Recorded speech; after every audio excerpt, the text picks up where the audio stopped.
Hipster ഇപ്പോൾ ഒരുപാട് social media വളരെ ആക്റ്റീവായിട്ടുള്ള ഒരാളാണ്. ഒരുപാട് ഗേൾസ് ഫാൻസ് ഉണ്ട്. അപ്പം നോർമലി ഇങ്ങനെ ഒരു ചിത്രം ഞങ്ങൾ ഒരു പബ്ലിക് റെസ്പോൺസ് എടുത്തപ്പോൾ ഹിപ്സ്റ്ററിനെ കണ്ട് ഇപ്പോഴേക്കും ഹിപ്സ്റ്റർ ഈ പടത്തിലുണ്ടോ? എടാ മൈക്കുണ്ടോടാ?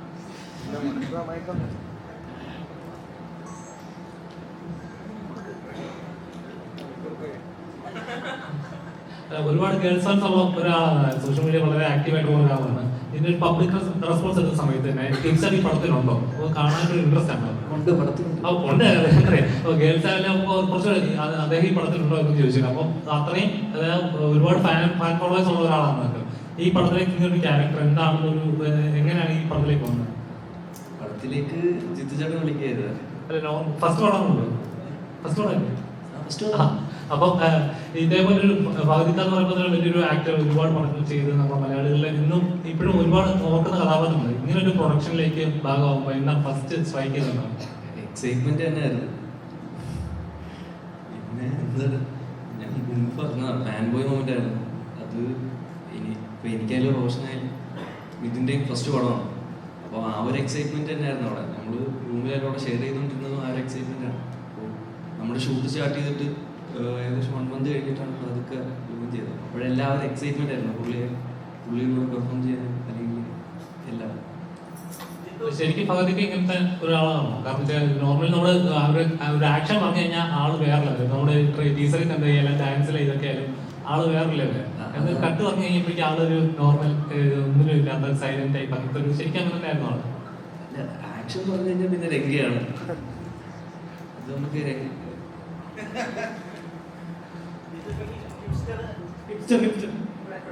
ഷൂട്ടിന് പോകുന്നതിന് മുന്നേ എന്തോ പഠിക്കാൻ പോവാണെന്ന് വീഡിയോ ചെയ്തിട്ടാണ് പോയെന്ന് ഇങ്ങനെ കേട്ടിട്ടുണ്ട്.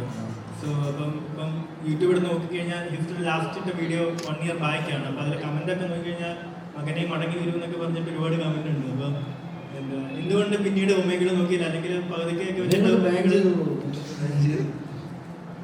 അപ്പം ഇനി സിനിമകളായിരിക്കും കൂടുതൽ നോക്കുക, അല്ലെങ്കിൽ നേരത്തെ ചെയ്ത പോലത്തെ ബ്ലോഗ് പരിപാടി അങ്ങനെ ആയിരിക്കും? ഞാൻ ഒരു മെയിൻലി ഇപ്പം എൻ്റെ വീഡിയോസിൽ ഞാൻ എൻ്റർടൈൻമെൻറ്റ് മാത്രം ഫോക്കസ് ചെയ്യുന്നു. ഒരു കോണ്ടന്റ് ക്രിയേറ്റർ എന്ന നിലയിൽ എൻ്റർടൈൻമെൻറ്റ് മാത്രമാണ് വീഡിയോസ് കാണുന്നത്. അത് മാത്രം ഫോക്കസ് ചെയ്യുന്നു.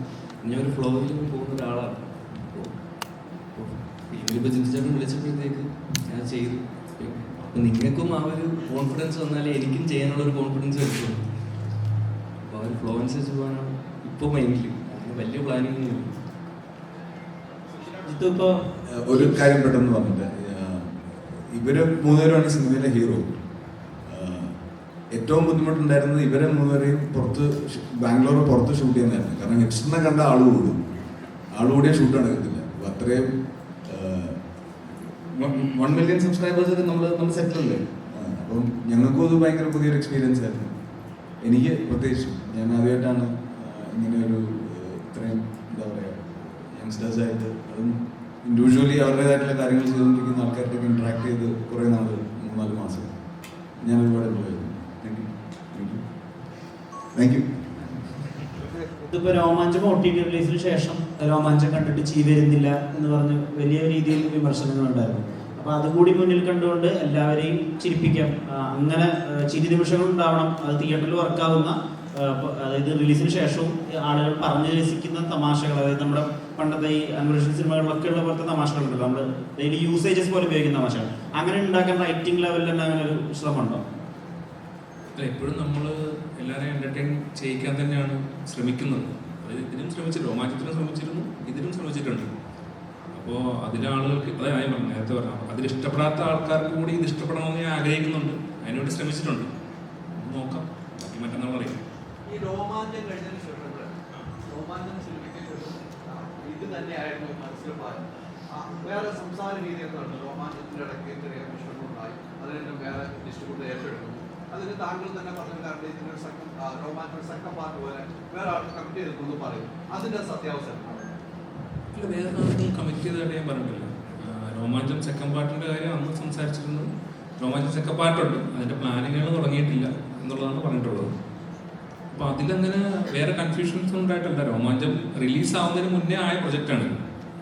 രോമാഞ്ചത്തിൻ്റെ റിലീസിനൊക്കെ എത്രയും മുന്നേ തന്നെ ഇത് പ്രൊജക്റ്റായി കഴിഞ്ഞു. നവംബറിൽ ഇത് പ്രൊജക്റ്റായി, നവംബർ ഡിസംബറിൽ പ്രൊജക്റ്റായി, ഫെബ്രുവരിയിലാണ് രോമാഞ്ചം റിലീസാവുന്നത്. അപ്പോൾ അതിൻ്റെ സെക്കൻഡ് പാർട്ടും ഇതും തമ്മിൽ അങ്ങനെ വേറെ ബന്ധങ്ങളൊന്നും ആ സിനിമ ചെയ്തു തരാമെന്നുള്ളത്? അങ്ങനെ യാതൊരു കമ്മിറ്റ്മെന്റ്സും ഇല്ല. അല്ല, എനിക്ക് അങ്ങനെ അതിനും അതിനെക്കുറിച്ച് അത്രയും ഒരു വളരെ സെക്കൻഡ് പാർട്ട് എന്താണെന്ന് പോലും പൂർണ്ണമായിട്ട് തീരുമാനമായിട്ടില്ല. ഒരു സ്ക്രിപ്റ്റ് ആവാതെ എനിക്ക് കമ്മിറ്റ്മെന്റിലേക്ക് പോകില്ലല്ലോ.